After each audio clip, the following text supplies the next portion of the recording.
So hey everyone, welcome.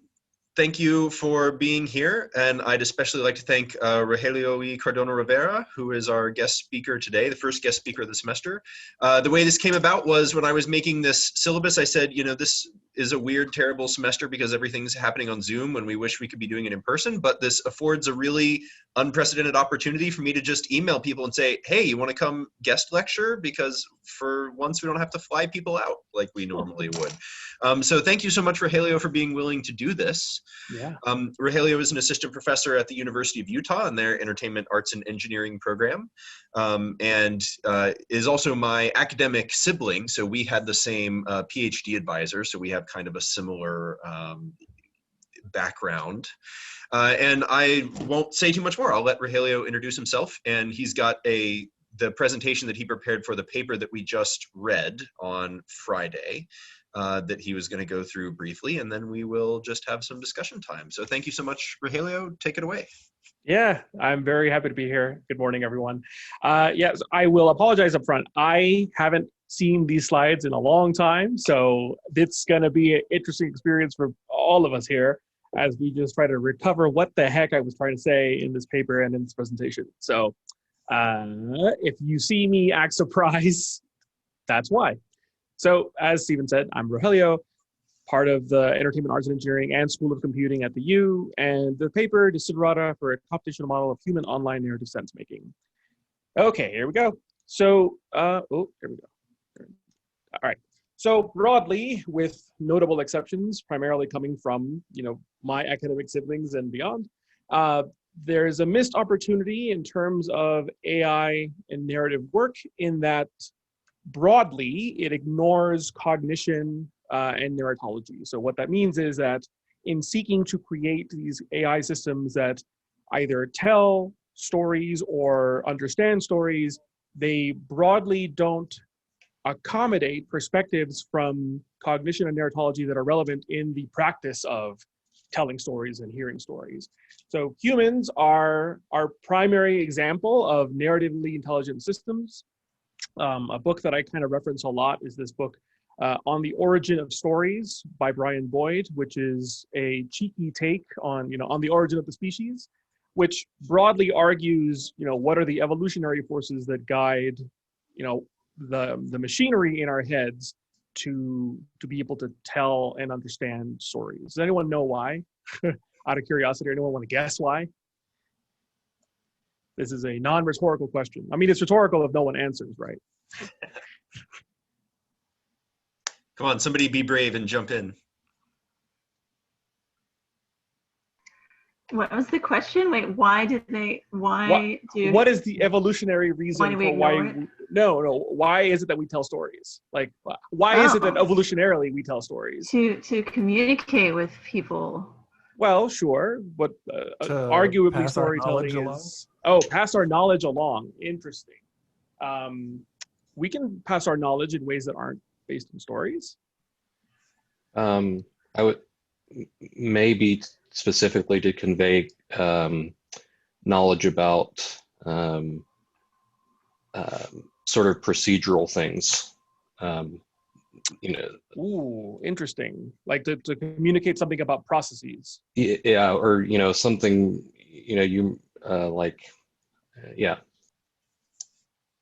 Yeah, so those are all interesting perspectives, and they kind of depend on fundamental attributes that allow us to understand stories. So all of those things that y'all mentioned can happen because we have the mental machinery to support it. And really, the argument in this book, just to give you, spoiler alert, the argument of the book is that stories are a great form of cognitive play. So the thesis of the book goes, in the way of play is essential to our evolutionary development, and stories are a form of cognitive play. And so they actually help us refine this machinery that lets us do better in the world writ large. So really fascinating book. I think I've read it maybe like 2 or 3 times because it didn't really sink in until like the 3rd read. Highly recommend it. But broadly, that's where I want to be going, and trying to say that, well, because narrative kind of pushes us to develop the mental machinery necessary to better perform in the real world, so too might, actually accounting for this mental machinery in the design of intelligent systems push AI systems to become broadly capable. And so to support this idea of like human aware or human centered AI, how to best construct stories that humans will actually understand actually becomes a maxim, right? So like really understanding that perspective is vital, I argue, we argue in this paper. And so we basically try to say, well, what does that mean? What does it mean to be able to account for these perspectives? And so we outline 8 at least that we believe are important to account for in the design of AI systems that purport to model human story understanding. Okay. So broadly, right, the objective is if your narrative AI engages humans, then you need to account for at least these perspectives. And we provide them in a kind of 2 categories. So representational commitments and reasoning commitments. And then at the end, we provide a kind of conceptual process model of how these might interact in kind of a block diagram view. So the first, which is representational commitments, and this is really about what is it about the data structures that you have, and how should those respect the human cognitive architecture? So the first is the idea of it having a propositional representation. So propositional representation means that you don't, in your head, literally save the imagery that you are processing as part of your story consumption. So here, I mean, Star Wars Episode 4, A New Hope, this is a very iconic scene. Despite its iconicity, it's really not saved verbatim in your head. You instead save something akin to propositions in logic. So you might talk about how, there are like several ships in this scene. So you have like scene has a X-wing, scene has a Y-wing. And like you might characterize as like intent of ships is to attack the Death Star, to destroy the Death Star. So you basically, in effect, when you process this, once you mentalize it, it is saved as a propositional representation and supports you making inferences about things that may not be explicitly depicted, which is a key part of your processing. So propositional representation, you don't save it as a mental image. You save it basically as a proposition. The second representational commitment that we'll talk about is that you actually save a propositional representation for 3 levels of encoding, which broadly correspond to these. So medium, discourse, and fabula. So medium, you do remember aspects that are relevant to the actual narration. So here, for example, you have a comic strip sequence that is abstracted at first pass in terms of the discursive representation. So thinking about how these individual units or like discourse acts or utterances are themselves related at a higher level. And then at the top level is the fabula representation, which is arguably the structure of the plot. The fabula level is what actually sticks around the most. And there are several studies that evidence this, but you actually can, if asked, you can actually access the individual levels on command. By default, however, you will actually access the fabula. And then, of course, at the fabula, the event representation that matters is one that follows along the event indexing model, which is basically for each of these events that we have that are effectively changes in state, we at least track or can access the following 5 dimensions. So, at what time do the events take place? And if you don't know the exact time, then you can say like relatively what happened first, what happened later, the spatial context in which the events transpired, the intentions of characters in those events, the causal structure of those events with relation to each other, and then the entities that were involved. So the important objects, the important attributes of those events. And so you discretize this continuous stream of information into this kind of like chunking event-like structure. And the chunking actually is predicted on the basis of whether or not you're able to anticipate what happens next. So if your prediction of the continuity of the action fails, then it is a cue to your mind to segment a new event. Okay, so those are the representational commitments, the reasoning commitments. Oh, right, so let's just summarize. It's propositional, tripartite, and event-based. At the reasoning level, these are the things that instead of a data structures level, at the algorithm that processes these data structures, it should account for these perspectives. So there's both local and global updating. So here, for example, you might have, so this is a non-narrative example, but you can narrativize it. So here on top, you can see high-level structure of a cyber attack lifecycle. Each one of these like boxes corresponds to a top-level plan or a top-level intention that an agent engaged in an attack might be pursuing at any given time. And so this top-level intention can break down into lower-level intentions. So this is a decompositional planning model where at the top level, you have like establishing a foothold, which is in essence, like getting your foot into the door of a compromised system, and then being able to pursue many sub-activities as a part of that. And this kind of reasoning where you have a global updating and a local updating in the sense of your global intention can decompose into sub-actions. Those sub-actions, if you look at it from like a predictive perspective, you might anticipate, establishing a foothold typically involves the following subsequences of actions. If it's through malware, then you might anticipate that these steps which you have not observed might happen as a consequence. And so this kind of like dual process of going up and going down and going up and going down, that happens as part of narrative. So as you consume events, you start building up a higher level structure of like, what is the point of these events being narrated. And once you can discern a top level intention, you kind of use that in the other way and say, well, if that's the top level intention, then I can predict that these lower level things might happen. And so that local and global updating is a natural part of story consumption. Memory reasoning. So you actively engage your memory throughout the entire process of story consumption. In fact, your working memory is almost taken to a limit in terms of processing. As part of this, there is a phenomenon known as the fan effect of working memory, which has two primary manifestations, so competitive and non-competitive memory retrieval. So the example that's kind of like canonical in this is, you know, if I ask you to remember, like, when's the last time you used your credit card, if you're anything like me and you're a big spender, then it's kind of difficult to identify when's the last time you used it because it shares so much information across a ton of different events. And non-competitive retrieval, if you're like me and you're lazy and you don't go to the gym, I should.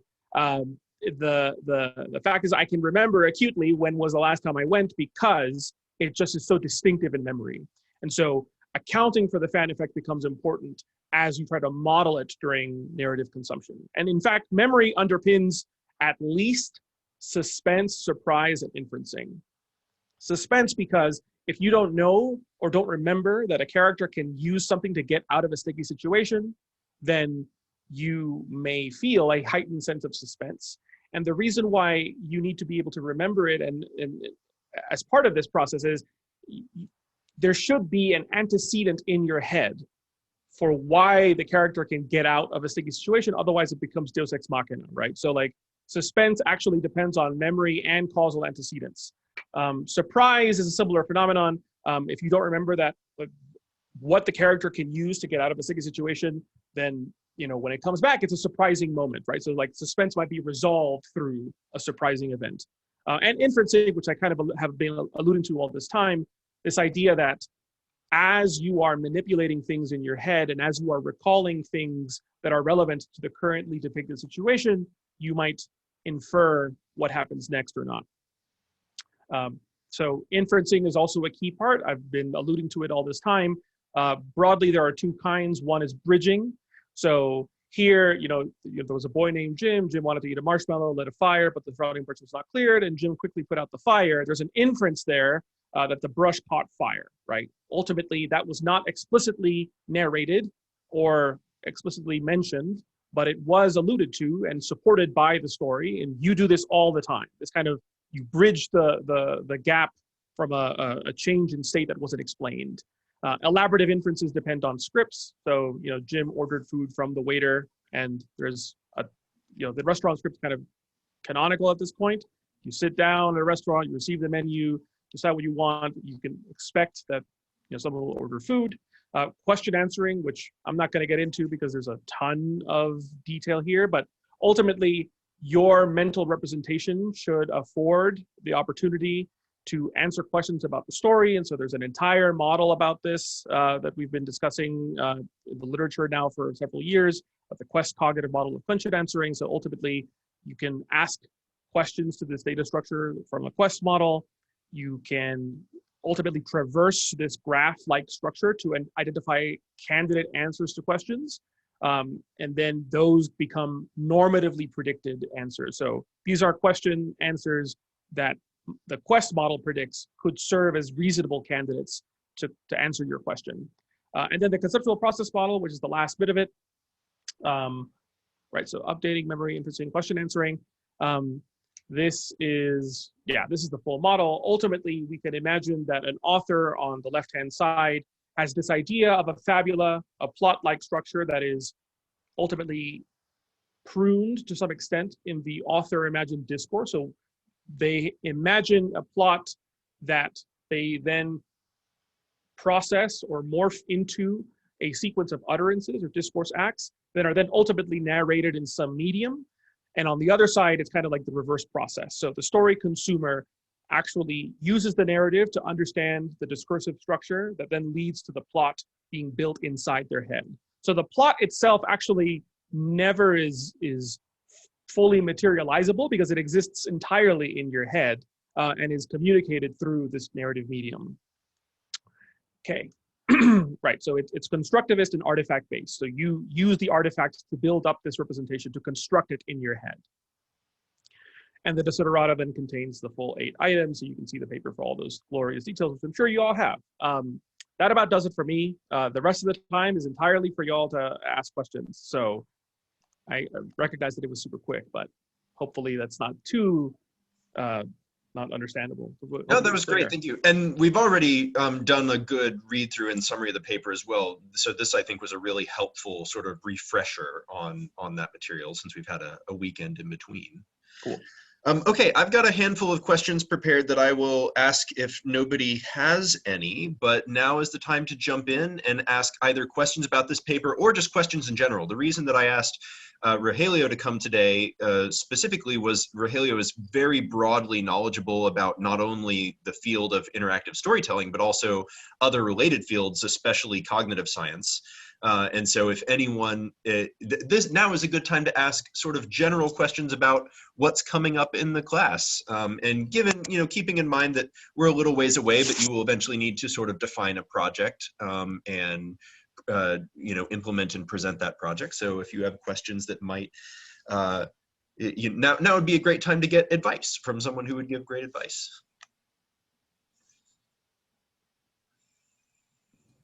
Yeah, I had a question kind of around the fan effect, and it's kind of addressing so you have these things that happen that are kind of unusual in your routine, and those stand out in your mind, and then you have these things that you do regularly, but maybe not kind of structurally. So those things you kind of forget about. But what about, how does something that you do ritually fit inside of that framework? Like I brush my teeth every morning, so I can always remember the last time I brushed my teeth. That's a good question. So if you are talking about how it fits into your memory scheme, then all things being equal, the events that share that information will be less easily recallable as a process. So in effect, what the model is saying is that if there's an event in memory that happens so frequently, all things being equal, it'll be more difficult to remember that part. However, you also are invoking another aspect that actually helps in memory, which is rehearsal, right? So if you repeat the same information over and over and over and over, then it kind of just solidifies in your head. So I would expect that rehearsal is a boost and the fan effect is a detriment. And so it sits somewhere in the middle in terms of like what the ultimate response will be. At the same time, once something is so repeated that it basically just passes from like procedural memory to kind of like declarative memory, like you just said, like, I know I do this every day. Opening up that, like, once it passes from procedural to declarative, it kind of becomes encapsulated. Think of it this way, as like a black box. And so breaking down that black box when you have to like inspect it for some reason, like I'm trying to remember if I left my phone in the bathroom when I went to brush my teeth. It actually becomes a little bit more effortful to do so because of the fact that it's like the script doesn't typically incorporate that information, right? So, you know, all of these kind of are mediating factors to your memory response. But to be able to answer your question, you'd actually have to conduct an experiment. I don't know, like I wouldn't know off the top of my head, like what the equations would let me say in terms of like, will you remember? Will you not remember? Like, is it more likely that you will, more likely that you won't? I don't know. But that's an interesting question. Yeah, that's a good answer. And that kind of tracks with my own personal experience. Like, you can remember if you brush your teeth sometimes because you can just run your tongue on your teeth and kind of tell, but like some things Right. you don't have that feedback and you're like, I'm not sure. I don't really remember. Yeah. Memory is just this weird, fickle beast. It's so key to everything and we don't have a good command of it.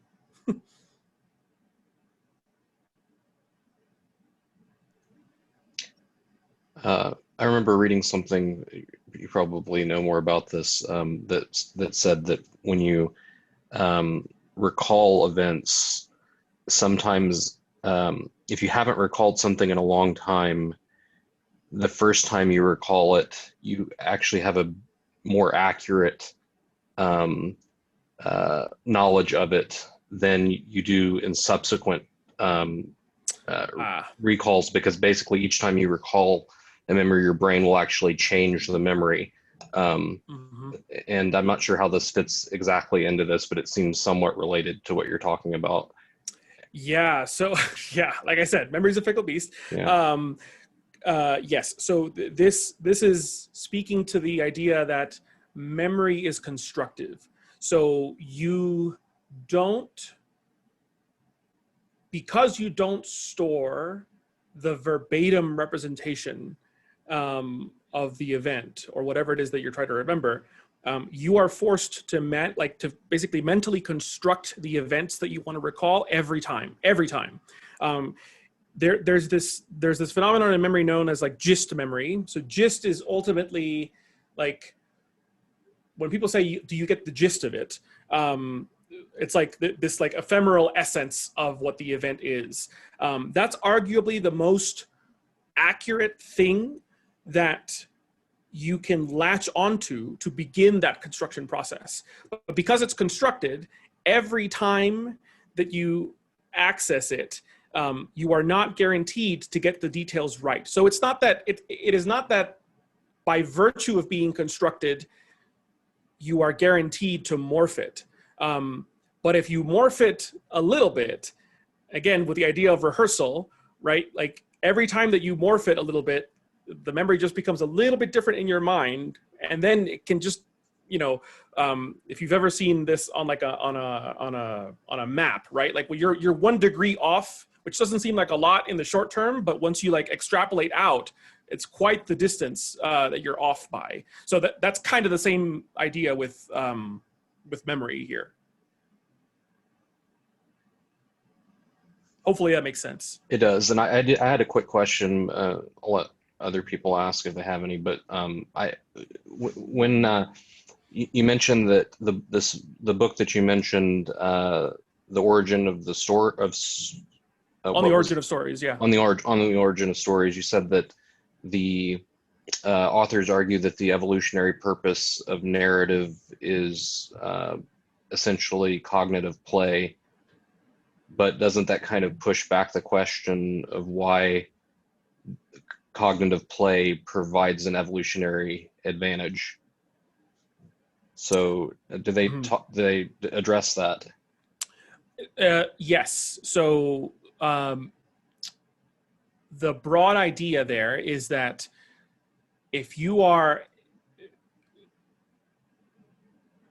looking at just like the history the development of people, play is a good way for you to, in effect, build schemata, strategies or policies for you to navigate the real world.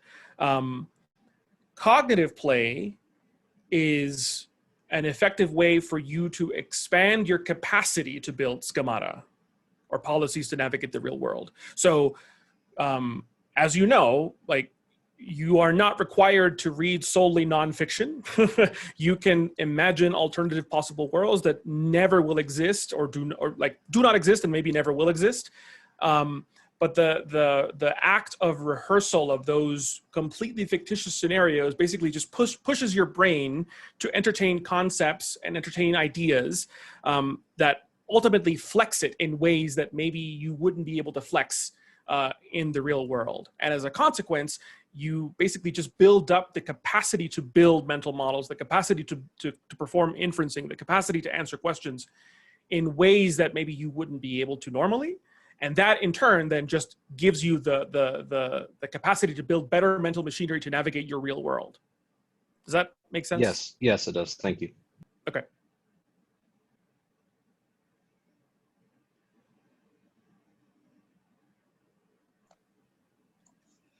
Something that has been a common theme through the first probably 5 papers that we've read is the need to make the perfect storytelling system is like an AI complete problem. Basically, we would need to have solved all the problems in AI and maybe even many larger problems in, you know, human culture in general, to make the sort of perfect storytelling system.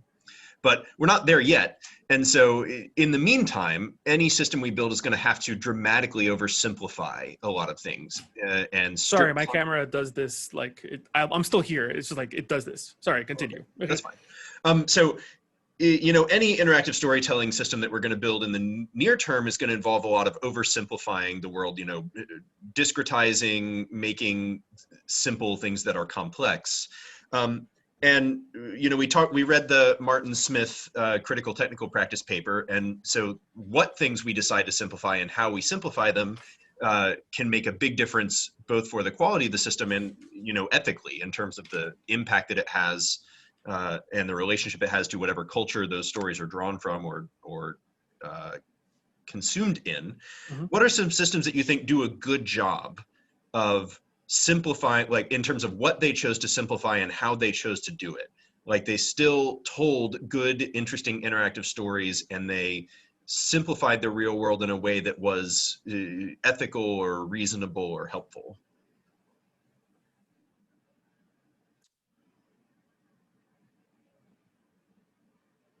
Ethical, reasonable, and helpful. That feels like an impossible constraint satisfaction problem. Well, I mean, so the example that are you reading Aaron Reed's 50 Years of Text Adventures or Text Games? No, but please tell me. He talked, this is just a random example that came up. He talked about, like, did you ever play like Oregon Trail on an Apple IIe, like old Oregon Trail? And I don't know if you were like me, had fun like shooting 1,000 pounds of buffalo in the little hunting mini game when you could only carry a little bit back. And he talks about in his discussion of Oregon Trail that is like, this was actually like terrible. Like the overhunting of the buffalo is one of the things that led to the, you know, basically extermination of the native people in that region. And probably it wasn't the original Oregon Trail's makers designed to do that, to make people sort of joyfully participate in this like terrible thing. But there was just like, you know, probably there was just some lack of self-critical thought in the design of that maybe that wouldn't have been missed if people had thought more about it. So are there just systems that you can point to where you feel like the authors did a really good job of thinking about the simulation, the simplified simulation they were building?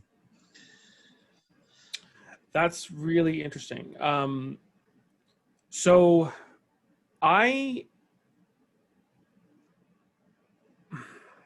this is a really good question that I don't have an immediate answer for. my sense of it is right now that I agree with the thesis in the paper by Martinson Smith, that we don't, as a community, yet have the practice of reflecting upon the abstractions present in our systems. That doesn't mean, so this is why the, ethical and useful feels like an impossible constraint satisfaction problem, because we just don't do it. That said, the systems that we have built in our community are, in my mind, interesting and useful because they do establish, I guess, what I would consider as, invariant principles of narrative. And by that, I mean something like, for example, Newton's second law, right? Newton's second law is an invariant relationship between three quantities: force, mass, and acceleration. And so that invariant is part of a science of natural phenomena, things that are naturally occurring. And so broadly, like, I see my own work as part of a science of the artificial, right? So instead of natural phenomena, we're talking about artificial phenomena. In this case, artificial phenomena is stories, right? So like, these are, humankind made constructs. And so in seeking to find, okay, well, what are the equations that govern artificial phenomena? I would argue that, they're not easily writable as equations like F equals ma. They're writable as effectively as like systems, right? And so in that sense, I always really like the work targeting, suspense, because ultimately, if you were to reduce it to a kind of like equation-like structure, and this is, I guess, the work by Leo and Yuna, right? The broad argument is that if a character is in a situation where they are in some way threatened in terms of achieving their goal, and there are many plans available to them that can let them succeed, then you feel a low sense of suspense. As those plans get pruned, you feel a heightened sense of suspense up until the point that no plan is available, and then it just like flatlines, because at that point, you as a story reader have come to terms with the idea that they're doomed. So like, there's no suspense worth having. And that was, borne out through the simulations that they ran and through the studies that they conducted. And so that, I think, is useful, but that has not necessarily been studied in terms of, okay, well, because this is an abstraction of the narrative phenomena that we're trying to model, what does this abstraction or metaphor leave out in terms of the broader cultural context? Are we talking about specific, Western style stories? Is it something about the structure of the plot that affords this kind of mental reaction? Is this universal? If not, up to what point?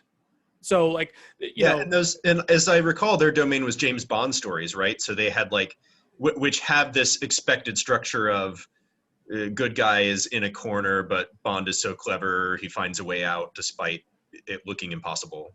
Right. And so, and if anyone has ever like seen a significant amount of James Bond movies, I have with my, I used to do this every winter period. I'd watch like James Bond movies with my dad, like as a marathon for the hell of it. Yeah, they're problematic. like the earlier you go, you know, I love Sean Connery with all my heart, but like, woof, that is some chauvinistic things going on. So, right, like, you know, it's built on this kind of like structure of narrative that itself is problematic. So, you know, that's what I'm saying. Like, it's useful to think about because I think it poses interesting things to continue to explore. But like all good research, we're left with more questions than answers. So, you know, that's what I'm saying. Like, it's impossible for me to say like something that satisfies all those, but that is in my mind like a concrete example of something that's like, yeah, that's really useful, and this is why. Did I answer all of it, Stephen? Did I miss something? Yeah, I mean, I'm just trying to, are there any, you know, we're going to hit on a lot of these systems. I actually ended up cutting suspensor / prevoyant when I had to make my round of painful cuts, but I may add it back in. I've got some wild card days at the end, so I may add it back in. I mean, you know, what systems are you excited about? What systems should people really perk up when we read those papers, I guess was the question.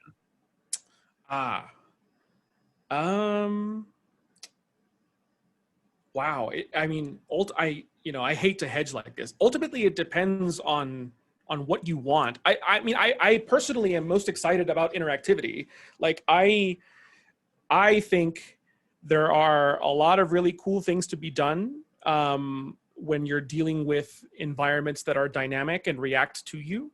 I'm a fan of looking at, so one system that comes to mind is, David Toohey published a paper recently with one of his students at, I think it was AID 2019, where they basically had a level of detail simulation for an interactive narrative. So basically, the idea being that, you know, you can, running an AI simulation to its fullest extent or detail is expensive, just computationally. And so you're always looking for ways to reduce the overhead in terms of like the computational resources needed to run it. And one thing that they were doing was trying to find ways to abstract the narrative world such that the details that were important to the player were maintained, but everything else was kind of just like lost in detail. And this starts to get at the idea of, you know, how can we simulate aspects of the world that are critical and just fudge the numbers to not simulate aspects of the world that aren't relevant right now. This is, you know, it hits on all the cool spots in like all my like niche interests of like modeling knowledge, modeling perception, understanding how to like simplify the simulation, orchestrating player activity and like using that information. Yeah, that. I particularly care about how this plays into memory, which I think is underexplored. The idea of knowing that your players will forget about something. Maybe you can fudge even more than you think. Yeah, that's great. Thank you. Mm-hmm. It's kind of analogous to like draw distance for visual graphics. Yes, that's exactly right. So the level of detail originally started as a technique in computer graphics, where, of course, if you are super far away from something, that you don't necessarily have to render it because the human eye will not appreciate that level of detail. So you can just be cheaper in the simulation. So same principle, but instead of the visual system, it's I guess everything beyond the event horizon. So like everything beyond constructing events in your head.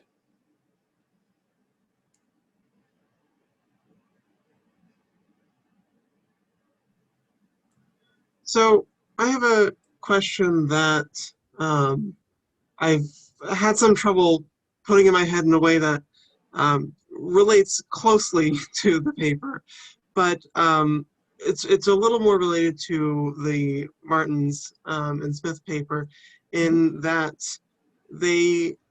one of the things they mention in that paper, of course, is, you know, what is the goal of telling stories, and what is the goal, implied a little bit, what is the goal of narrative intelligence as a, you know, thing that we're pursuing, right? And as you brought up the evolution of stories, we can see maybe what benefits stories have to us, but I wondered if you had any thoughts on what in particular is the social benefit or humanitarian benefit or anything like that of the ability to, you know, automate storytelling. Because I imagine we all have a lot of different things that we sort of think of when we're thinking of, you know, what we want narrative intelligence as a field to achieve. Some of us just want to play better video games. Some of us, you know, want to see new tools for helping people with mental illness, as something that was mentioned in that paper. Do you have any thoughts there? Yes. So that's an excellent question. What are things that I care about versus things that the community might care about might be different answers. But I will say that I think one of the things that I think is most interesting about the critical technical practice paper is the idea that narrative AI, despite it feeling like it is a human-centered AI discipline, it is presently not practiced as such, because to answer the question of like, what is the social benefit, you would actually have to talk to the societies that would care to use these systems in the first place. So I do not think that people would broadly be able to answer that question just because of the way that these systems are built. So historically, I mean, this is, Stephen, y'all go to like Leibowitz at some point, right? Like y'all discuss this? Okay. And this hasn't been discussed yet?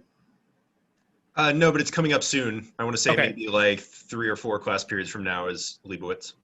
That's fair. So if you go like to the history of this discipline or this subdiscipline, I guess, within AI, and in fact, all the way back to like the start of the field, arguably, AI has been trying to model story understanding and story generation almost since the field began.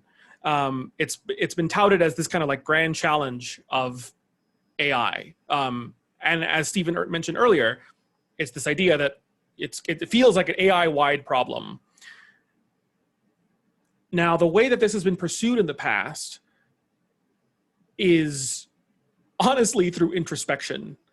So it's funny because in psychology, introspection was the dominant form of psychology. People just thought about thought and said, you know, I think that this is what's important. And so they would pose that as theory. Freud, for example, psychoanalysis theory, yeah, it's all him just inventing things in his own mind. And of course, then behaviorism was a stark, you know, rebellion against that, because it was saying there's no way we can count on our own thoughts to actually produce anything objective. And that gave rise to, you know, behaviorism and classical conditioning, operating conditioning, like Skinner's dogs, that kind of reasoning. It's like, yeah, we have evidence to support our theory. Okay, so AI has somewhat recreated introspection under the guise that by virtue of you putting it into a computer, it is somehow more precise, and there's no justification for that. Leibowitz, for example, like is an example of someone just saying, you know, I think that this is what we need. Here we go.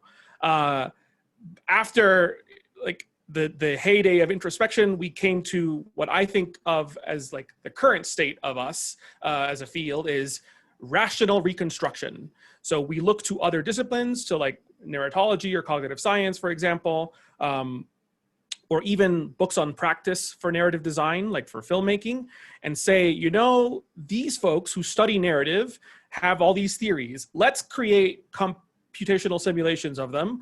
And like, ultimately, it's a rational reconstruction because they cannot tell you what the program is. They don't necessarily have like the technical vocabulary to be able to articulate what those theories are at a computational level. But you can kind of read between the lines and say, well, I know that I need to simulate at least the following things in order to have data structures and algorithms that let me do this thing. And so we are now in the heyday of rational reconstruction. So I think with like CTP, like critical technical practice, marks potentially a new era of building computational models of narrative, which is you talk to communities who want to tell stories through your systems, or who want to actually use your systems in the pursuit of constructing a story experience that they either would not have thought of or need help in articulating, right? So for example, I recently went through a really, honestly, growth-inducing process of collaborating with social scientists who want to help indigenous communities in the state of Utah tell their stories. And the grant proposes to basically build a computational model of narrative with this community, so like of indigenous narratives, that satisfies properties of being culturally sustaining and culturally revitalizing. Now, those don't feel like attributes that we can quantitatively measure. There's no equation that tells you like what's culturally sustaining or what's culturally revitalizing.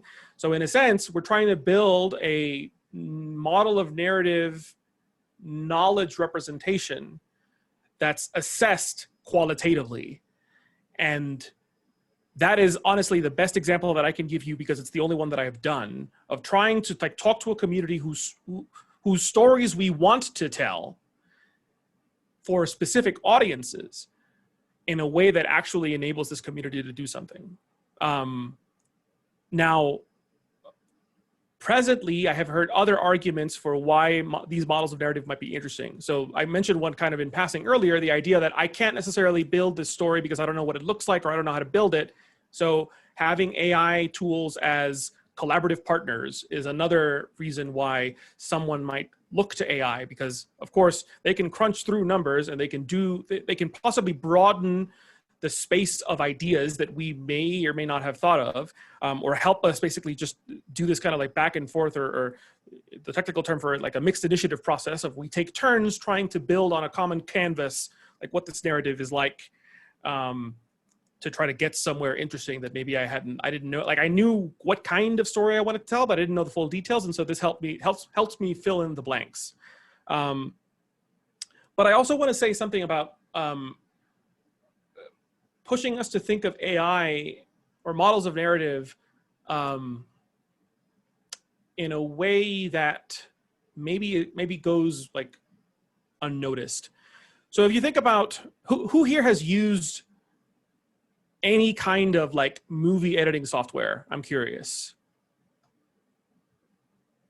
People could like either answer in chat or like raise hands and okay. Michael, what have you used? Okay. Yeah. I was gonna say I use Premiere and iMovie. Premiere and iMovie. Okay, so I use iMovie, so I'll use that example.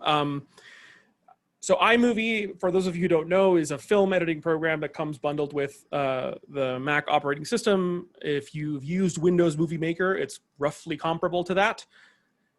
So think about when you enter this software, what is its model of narrative, right? And I mean this like literally, like it has an assumption as to how you are supposed to think of the artifact, because it is reflected across the affordances in this software. You have, like in iMovie and Windows Movie Maker or something else like that, you typically have this notion of a timeline. And so there's a sense of time progresses from 0 index up until whenever the movie is done. You are expected to manipulate atomic units of information, i.e. clips, into the timeline.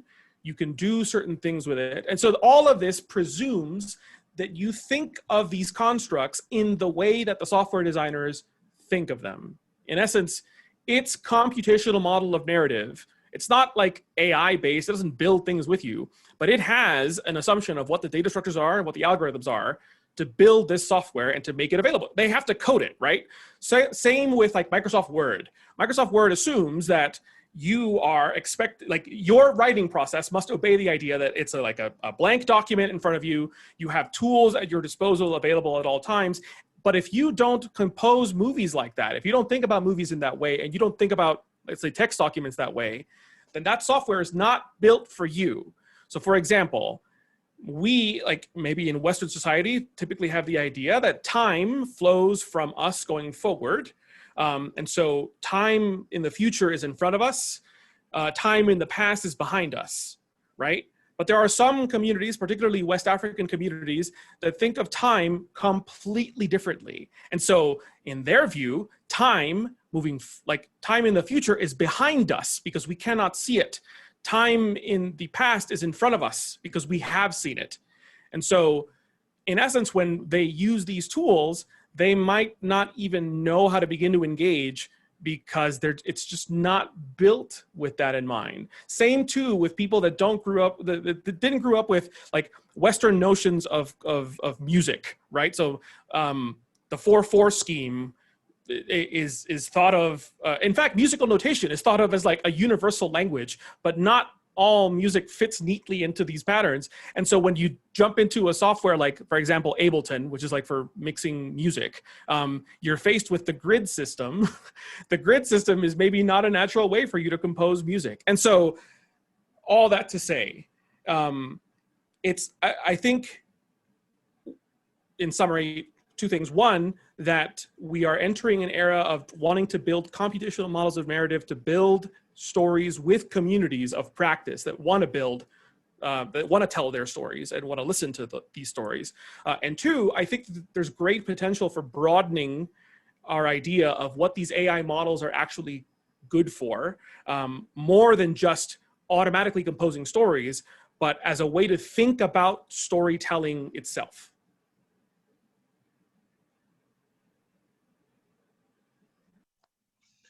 That was great. Thank you, Rogelio. I really appreciate you coming today.